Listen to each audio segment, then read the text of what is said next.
Good day everyone, I am Twin Eliza V. Aladlad and today I will be sharing the Module 3 of the Institutional Correction.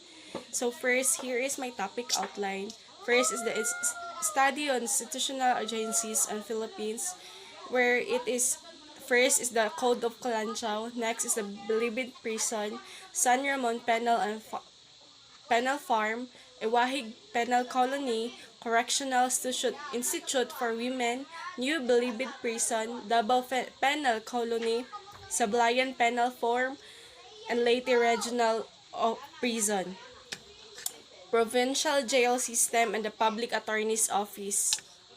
So, Article 1 on the Code of Calanchao. So, you shall not kill, neither shall you steal, neither shall you do harm to the aged, lest you incur the danger of death. All those who infringe this order shall be condemned to death by being drowned in the river or in a boiling water. So Article 2 is you shall obey. Let all your debts with the headman be met punctually. He who does not obey shall receive for the first time 100 lashes. So if the debt is large, he shall be condemned to thrust his hand in boiling water thrice. For the second time, he shall be beaten to death. Next is Article 3 is obey you. Let no one have women that are very young nor more than he can support, nor be given to excessive lust. He who does not comply with obey and observe this order shall be condemned to swim for 3 hours for the first time and for the second time to be beaten death with the sharp thorns. Next is Article 4, observe and obey. Article 5 is you shall obey. He who changes for food, let it be always done in accordance with his word. He who does not comply shall be beaten for an hour. He who repeats the offense shall be exposed for 1 day among ants. So Article 5 is you shall be obliged to revere sites that are held in respect, such as those of trees or recognized worth and other sites.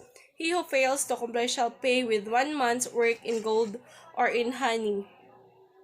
So Article 7 is this shall be put to death. He who kills trees of venerable appearance, who shoot arrows at night, and old men and women, he who enters the house of the headman without permission, he who kills a shark or stray cayman. So Article 8 is slavery for a dome. So shall be suffered by those steal the women on the headman. By him who keep ill-tempered dogs by the headman, by him who burns the fields of another. So Article 9 is all this shall be beaten for 2 days. Who sing while traveling by night, kill the banaol, tear the documents belonging to the headman, are malicious liars, or who mock the dead. Article 10, it is decreed an obligation that every mother teach secretly to her daughters matters pertaining to laws and prepare them for womanhood. Article 11 is, this shall be born who by their strength or cunning mock and escape punishment or have killed young boys or tried to steal away from women of elders. Article 12 is, this shall be drowned all who interfere with their superiors or their honors or masters.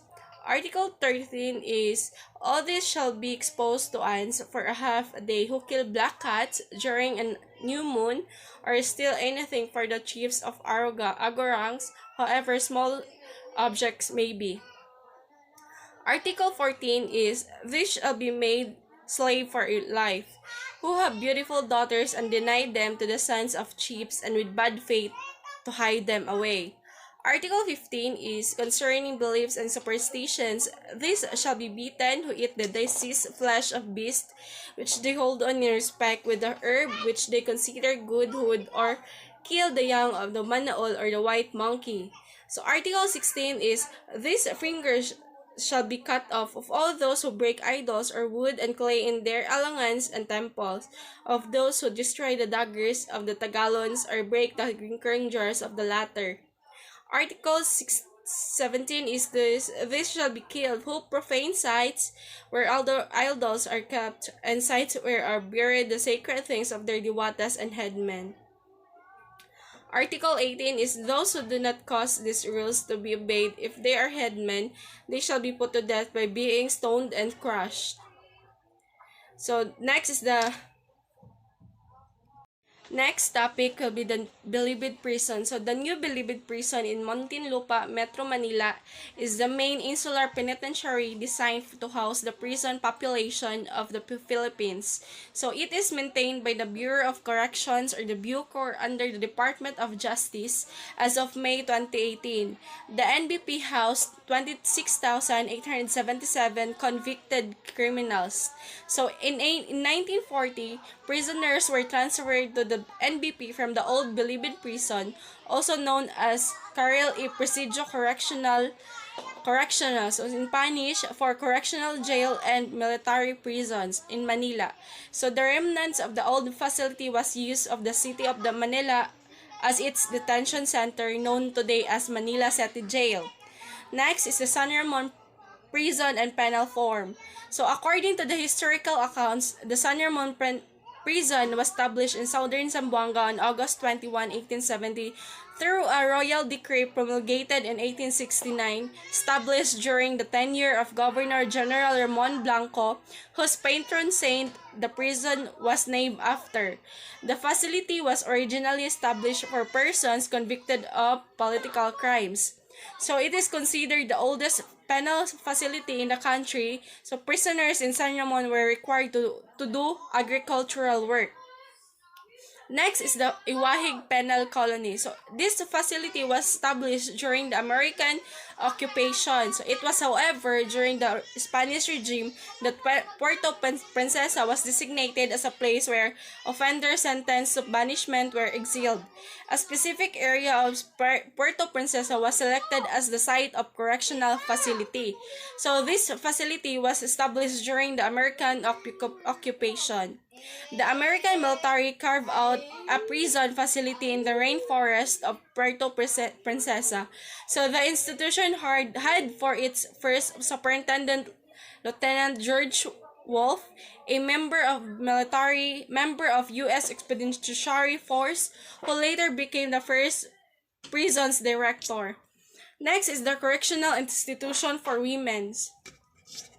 In a report dated January 22, 1959, submitted to a committee created by an Administrative Order Number 287 by the President of the Philippines, it was noted that before a separate building was constructed especially for women prisoners, all female convicts were confined at the old Bilibid prison at Ascaraga Street, Manila. So the male prisoners were confined in dormitories near the women's quarters. Before these conditions, vocational activities of the women prisoners were limited to embroidery. Next is the Davao Penal Colony. Davao Penal Colony is the first penal settlement founded and organized in a Filipino administration. So the settlement, which originally had an area of approximately 30,000 hectares in the districts of Panabo and Tagum, Davao del Norte, was formally established on January 21, 1932 by virtue of Act Number 3732. So this act authorized that Governor General to lease or sell the lands, buildings, and improvements in San Ramon and Iwahig Penal Colony. Next is the Sablayan Prison and Penal Colony. Nearer to Manila than other penal colonies, the Sablayan Penal Colony is located in Occidental Mindoro and relatively new. Established on September 26, 1954 by virtue of Presidential Proclamation Number 72, the penal colony has a total land area of approximately 16,190 hectares. So prison record shows that the first colony's employees arrived in Sablayan on January 15, 1955. Since then, several buildings have been constructed, including the colonies' dormitories, employees' quarters, guardhouse, schoolhouse, chapel, recreation hall, and post exchange. Next is the Leyte Regional Prison. So LRPU has an inmate capacity of 500. It follows the same agricultural format as the main correctional program in addition to some rehabilitation activities. The prison admits convicted offenders from Region 6 and from National Penitentiary in Muntinlupa. So the Leyte Regional Prison, situated in Abuyog, Southern Leyte, was established a year after the declaration of martial law in 1972 by virtue of Presidential Decree Number 28.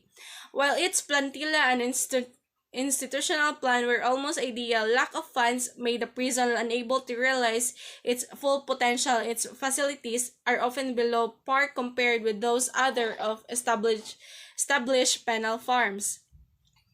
Next is the provincial jail system. So, provincial jail system was first established in 1910 under the American regime, supervised, controlled by the provincial government and headed by the provincial jail warden.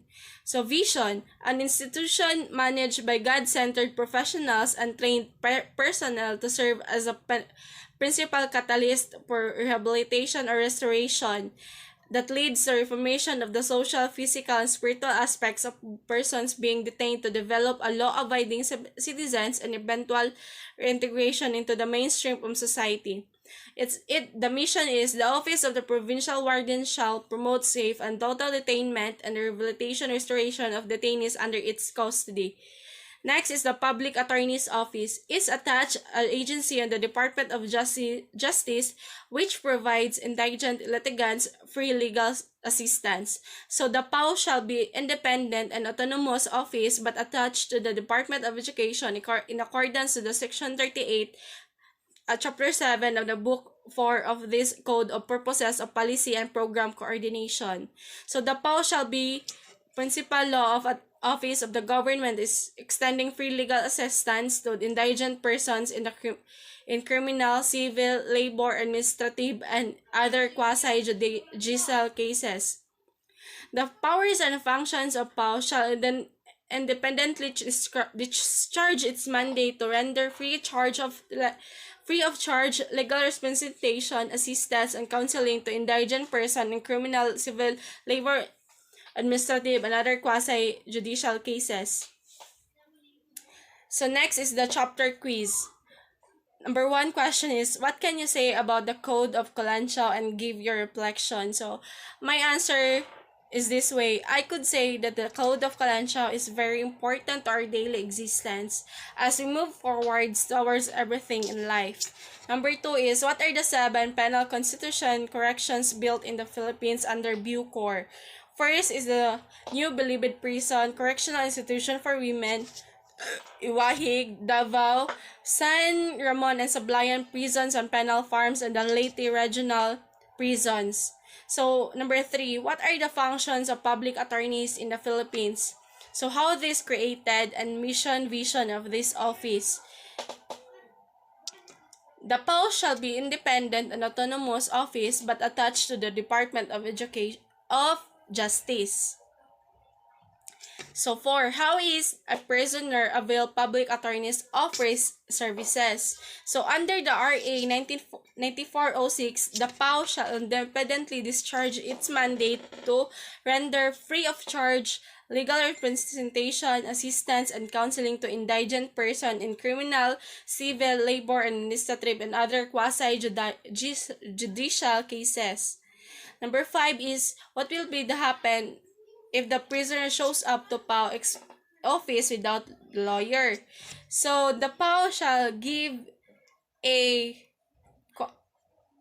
public attorney that is free of charge